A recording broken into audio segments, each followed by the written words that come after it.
ओम नमः शिवाय। भक्तों, हिंदू धर्म में हर व्रत और त्योहार का अपना अलग महत्व है। भगवान शिव जी को समर्पित व्रत प्रदोष व्रत हर माह में 2 बार पड़ता है। जैसे एकादशी का व्रत हर माह में 2 बार पड़ता है, उसी प्रकार प्रदोष का व्रत भी पड़ता है। प्रदोष का व्रत हर महीने के कृष्ण पक्ष और शुक्ल पक्ष की त्रयोदशी तिथि को पड़ता है। प्रदोष व्रत अगर सोमवार के दिन पड़ता है तो इसे सोम प्रदोष व्रत के नाम से जाना जाता है। इस व्रत पर भगवान शिव को प्रसन्न करने के लिए व्रत किया जाता है। भोलेनाथ की कृपा से भक्तों के काम बनते हैं और उनका कृपा प्राप्त होती है। प्रदोष काल सूर्यास्त से शुरू हो जाता है। जब त्रयोदशी तिथि और प्रदोष साथ साथ होते हैं, इस समय को शिव पूजा के लिए सर्वश्रेष्ठ माना गया है। त्रयोदशी तिथि के दिन ही सोम प्रदोष व्रत को विधि पूर्वक करने से मनोवांछित फल की प्राप्ति होती है। साथ ही शादीशुदा जिंदगी में प्रेम, सामंजस्य और मधुरता बनी रहती है। साथ ही जो लोग सोम प्रदोष व्रत रखते हैं, उनको मानसिक समस्याओं से भी मुक्ति मिलती है। इस व्रत को पूरी विधि के साथ रखें और भोलेनाथ का आशीर्वाद प्राप्त करें। सोम प्रदोष व्रत की पूजा विधि इस प्रकार है।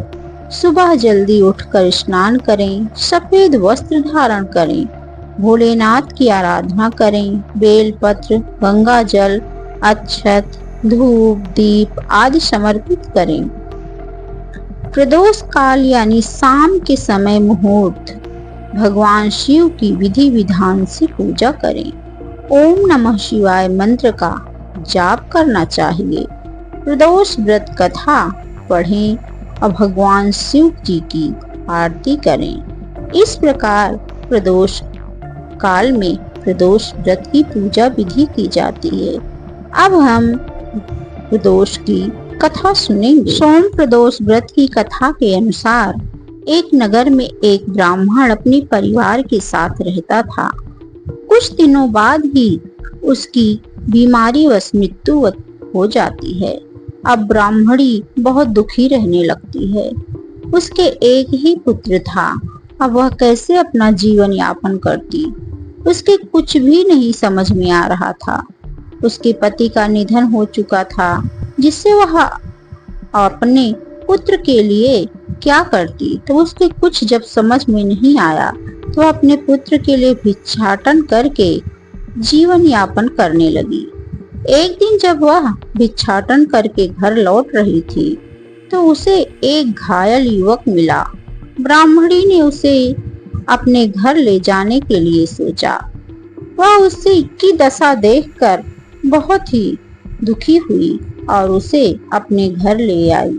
उसकी देखभाल करने लगी।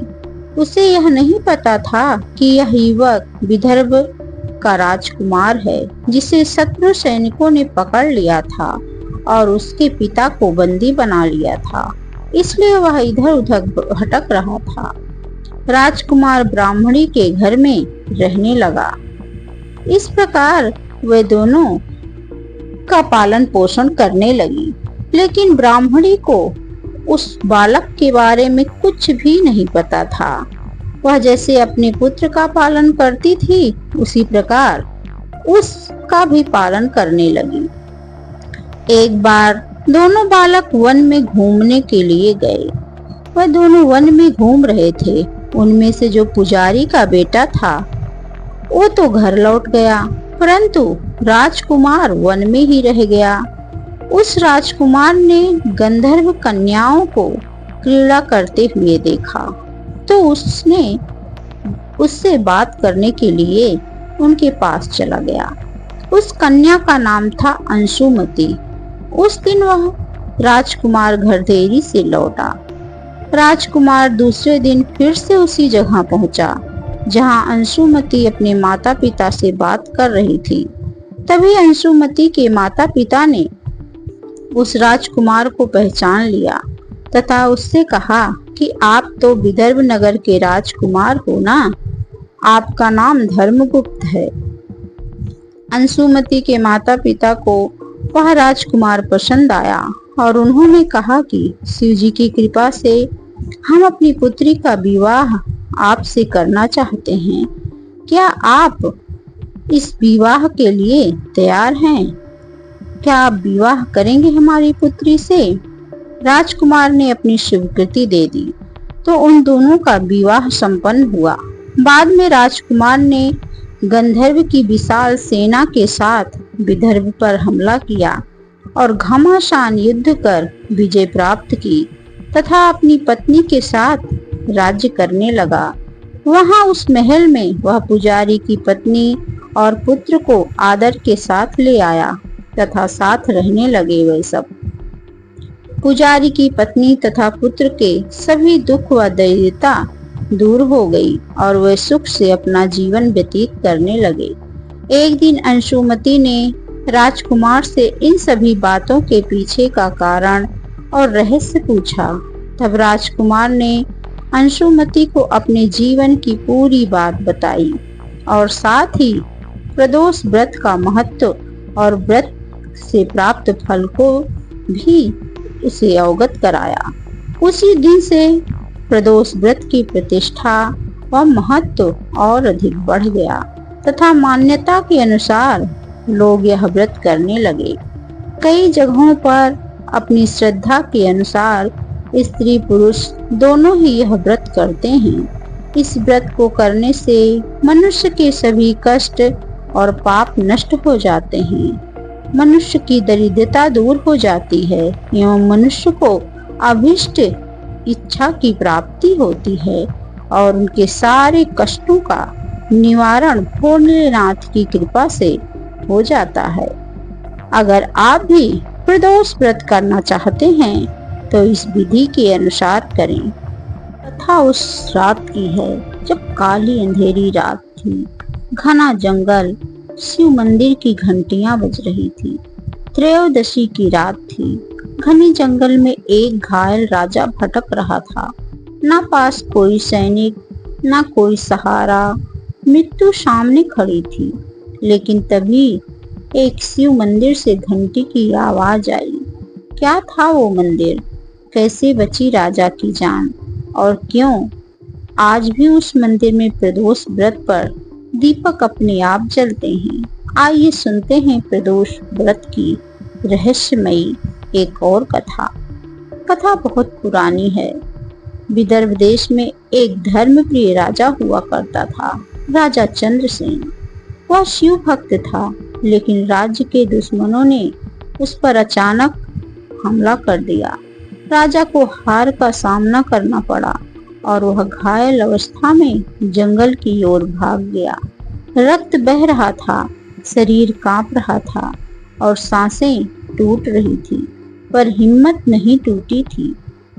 वह बार बार कह रहा था, ओम नमः शिवाय, ओम नमः शिवाय। उसी अंधेरे में उसे एक उजाला सा दिखा। वह एक छोटा सा टूटा मंदिर था। राजा घसीटता हुआ वहां पहुंचा और शिवलिंग के सामने गिर पड़ा। त्रयोदशी की शाम थी, प्रदोष का समय था। राजा ने शिवलिंग पर अपने खून से जल अर्पित किया। कहा, भोलेनाथ, अगर मेरी भक्ति सच्ची है तो मुझे जीवन दो ताकि मैं फिर से आपकी सेवा कर सकूं। तभी मंदिर से तेज प्रकाश हुआ। एक दिव्य ऋषि प्रकट हुए।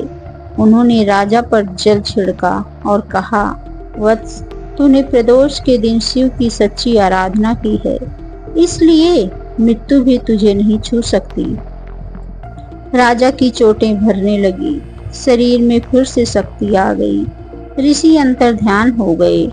राजा समझ गया स्वयं महादेव ने ही उसकी रक्षा की है। राजा चंद्रसेन ने फिर से राज्य प्राप्त किया और हर प्रदोष पर शिव उपासना करने लगा। उसके राज्य में सुख, शांति और समृद्धि लौट आई। इसलिए कहा जाता है, प्रदोष के दिन जो शिव की उपासना करता है उसका अमंगल भी मंगल में बदल जाता है। यह व्रत विशेष रूप से इन लोगों के लिए अत्यंत लाभकारी माना जाता है जिनकी कुंडली में काल सर्प दोष, पितृ दोष या शनि दोष हो, जो रोग और कर्ज से पीड़ित हों, जिनके जीवन में रुकावटें और दुर्भाग्य हों, जो सच्चे मन से शिव को पाना चाहते हैं। हर हर महादेव। जब भक्त करता है सच्चे मन से प्रार्थना तो शिव खुद प्रकट होते हैं उसके कष्ट हरने। तो प्रदोष व्रत की यह अद्भुत कथा जिसने एक अपराधी को भी बना दिया शिव जी का परम भक्त। प्रदोष व्रत भगवान शिव जी को समर्पित एक अत्यंत फलदायी व्रत है जो हर महीने की त्रयोदशी तिथि को किया जाता है। इस व्रत को करने से व्यक्ति के पाप नष्ट होते हैं और जीवन में सुख शांति और समृद्धि आती है। बहुत समय पहले की बात है, एक गांव में एक ब्राह्मण रहता था, पर परिस्थितियों ने उसे डाकू बना दिया। अब वह साधु संतों को लूटता था और भगवान से बहुत दूर जा चुका था। एक दिन वह एक साधु को पकड़कर मारने ही वाला था। तभी साधु ने कहा, बेटा, मुझे मारने से पहले मेरी एक बात सुन लो। डाकू बोला, क्या बात है? साधु बोले, आज प्रदोष व्रत है। आज अगर तुम संध्या के समय उपवास करके भगवान शिव की आराधना करोगे तो तुम्हारा भाग्य भी बदल सकता है। डाकू ने हंसते हुए कहा, क्या भगवान मुझे स्वीकार करेंगे? साधु ने शांत स्वर में कहा, भोलेनाथ तो भस्मासुर को भी माफ कर देते हैं। यह सुनकर डाकू कुछ सोचने लगा। डाकू ने उस दिन कुछ भी नहीं खाया। संध्या के समय एक निर्जन मंदिर में जाकर वह बैठ गया। उसने जैसे तैसे शिवलिंग को जल से स्नान कराया और टूटे फूटे मन से हर हर महादेव का जाप करने लगा। तभी एक तेज प्रकाश हुआ। शिव जी स्वयं प्रकट हुए। भोलेनाथ बोले, वत्स, तुम्हारी भक्ति ने मुझे प्रसन्न कर दिया। तू अब मेरे चरणों में है। तेरे सारे पाप आज से समाप्त। डाकू की आंखों में से अश्रुधारा बहने लगी। उसने उसी क्षण अपने पुराने जीवन को त्याग दिया और शिव जी का भक्त बन गया। उसे समाज में आदर मिला और अंत में मोक्ष की प्राप्ति हुई और शिव धाम मिला। हर हर महादेव। दोस्तों, आपको यह कहानी अगर जरा भी पसंद आई हो तो वीडियो को लाइक करें, शेयर करें और चैनल को सब्सक्राइब अवश्य करें। धन्यवाद।